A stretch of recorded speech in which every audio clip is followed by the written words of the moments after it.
Hey, it's Cairo. Welcome back to the channel. We are in the middle of spoiler season for the upcoming set, The Brothers' War.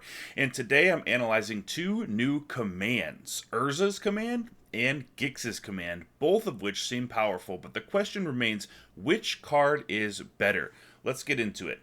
First, we have Urza's command. This is an instant for 2 blue, 2 generic that has 4 modes, and you get to choose 2 when you cast it. Creatures you don't control get -2, -0 until end of turn. Create a tapped Power Stone token.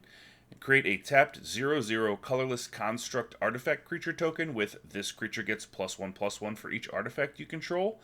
Or scry 1, then draw a card. Instantly, I'm getting the impression this card is pretty strong, but even with the multiple modes, it feels kind of situational.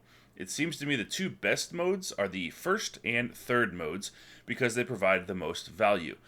The first mode is pretty good at 2 points during the game. If you're behind and you're getting smashed by aggro, this can give you an extra turn to find a board wipe.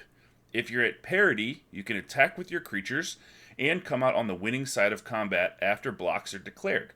And if you're ahead on board, this mode doesn't really do anything, so you'll have to choose a different mode, but there are other options, so that's nice.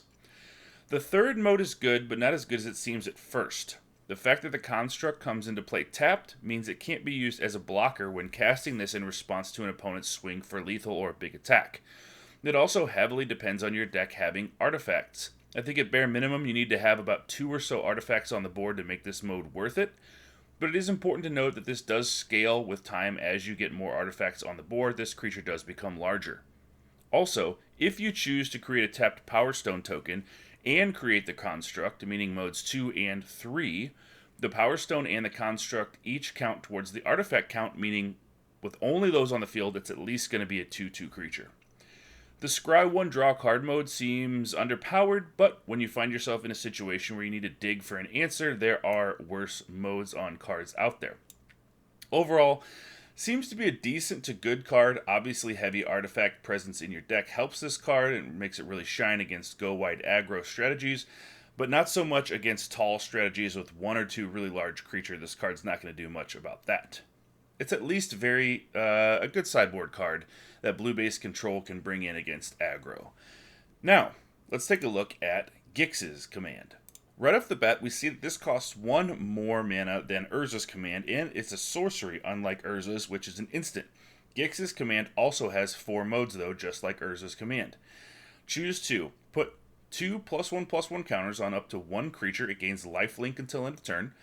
Destroy each creature with power 2 or less.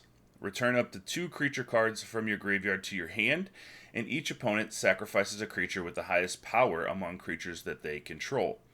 Of the modes, it seems most likely that you'll be using the second and fourth modes, but each mode is actually quite powerful on this command. If you're facing a deck with a very limited removal, such as an opposing aggro deck based in red with only, say, burn removal, things that do 2 or 3 damage to a creature, that can't really deal with a big creature, that first mode can be backbreaking, especially with the life gain paired against decks that want to bring you from 20 to 0 as fast as possible and aren't accounting for you gaining life through their attacks. The second mode is extremely potent against tokens as long as they don't get too big. The wedding announcements and things, if they get power 3 or more, it's not going to be great, but you can get rid of them early and go wide aggro strategies with a lot of creatures that are 2 power or less. The third mode is ideal for longer games against decks with slower strategies and for reanimation strategies. Say that you're able to filter a big Titan of Industry or a big bomb into the graveyard, and you haven't drawn your reanimation spell that can bring it back into play. Well, you can at least get it back with this mode. Also, replaying a large threat after it dies when your life total isn't being pressured can win you games. And finally, we have the sacrifice effect at the end that more than likely gets rid of the opponent's best creature, with the exception that they can sacrifice a low-costed creature or a token if it has a bunch of +1/+1 counters on it if it has the highest power. But even so, you're getting rid of the creature with the highest power every time. That doesn't necessarily mean it's the most expensive or best creature that they have, but it's still going to get rid of a large threat every time. It's also possible to choose modes 2 and 4, instantly knocking out the creature with the highest power and all the small creatures at once. making this much more versatile than, say, Path of Peril or something that only ever kills small creatures. You can get rid of one big one as well.